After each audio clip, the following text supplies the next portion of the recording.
Yeah. All right.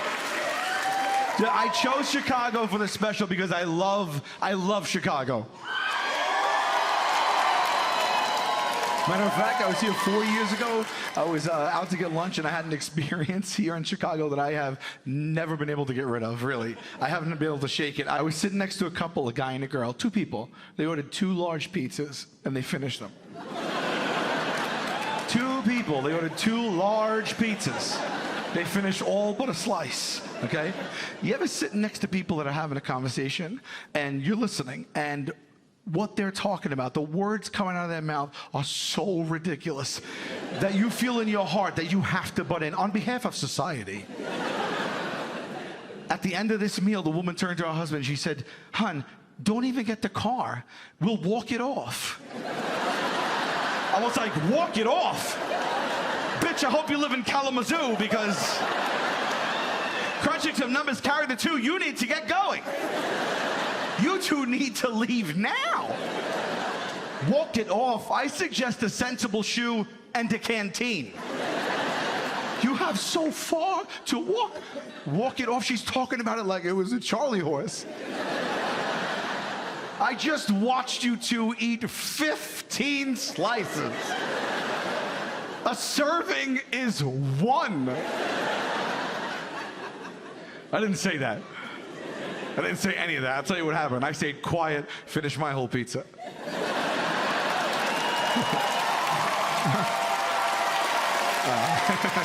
I didn't say I was walking it off, though, so probably still is with me, as a matter of fact. As soon as she said that, I jumped on my phone. I had to. I Googled it. The average pizza, 3,200 calories. That's without toppings. She had 2. Let's not even talk about those. You got to understand something.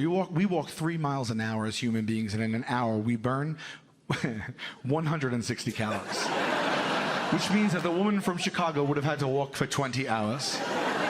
20 hours or 60 miles. That's the math. I've done it many times.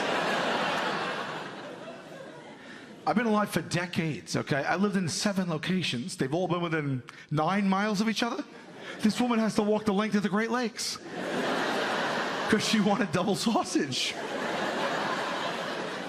I have regretted not saying something to this woman so badly that I think of her in my regular life.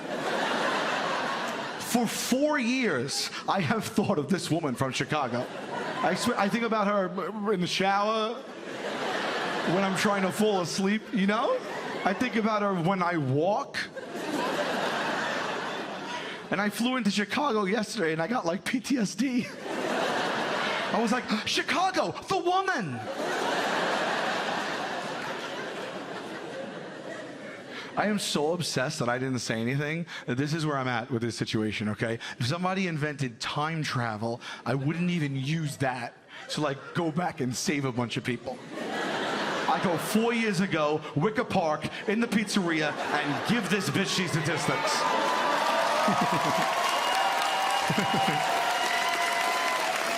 1:18 p.m. I kick the pizzeria door open. I go, "Excuse me, miss, I'm from the future.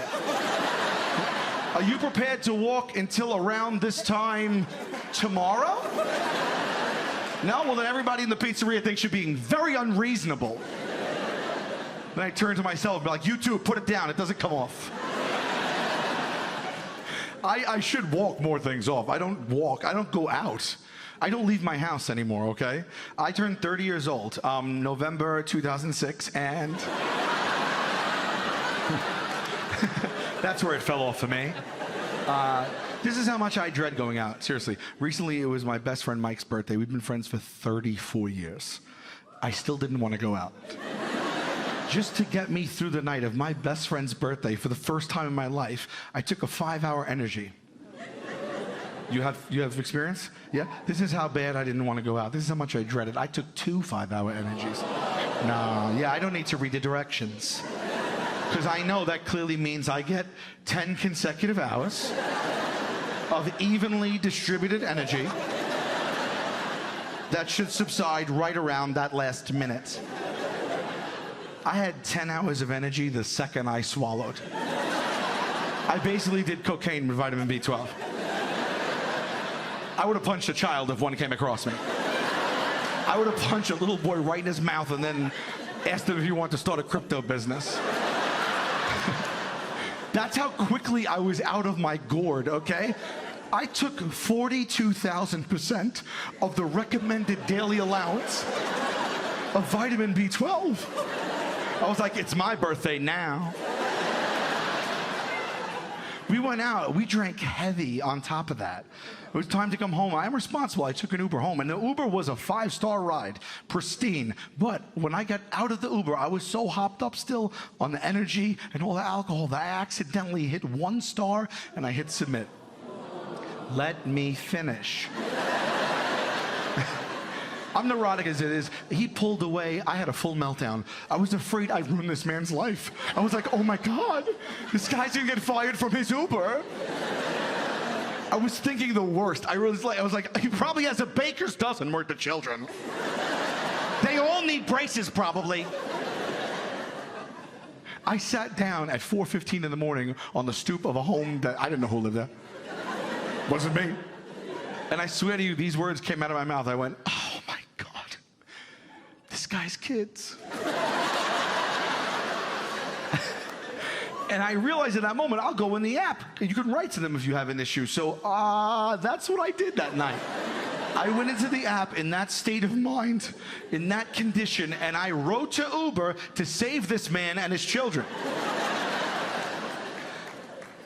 I forgot about it. I found it in my phone 4 months later. I have the letter on me right now.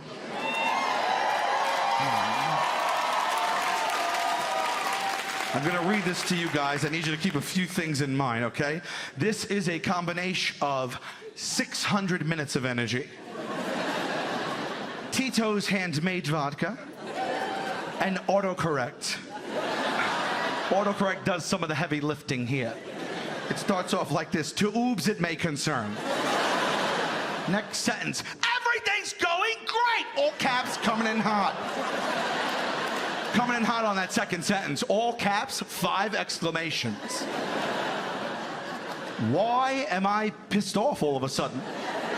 What happened between the first and second sentence? It's not like someone at Uber was like, you know, sir, I'm sorry, it's too late. We just got word his daughters are all selling their bodies. Also, it's 4:15 a.m. and I'm trying to reach a human up at the Uber office. So it is not going great. Croutons, that's the next sentence. That's the subject, the verb, and the predicate. Croutons, fucking period. Croutons is what I told them.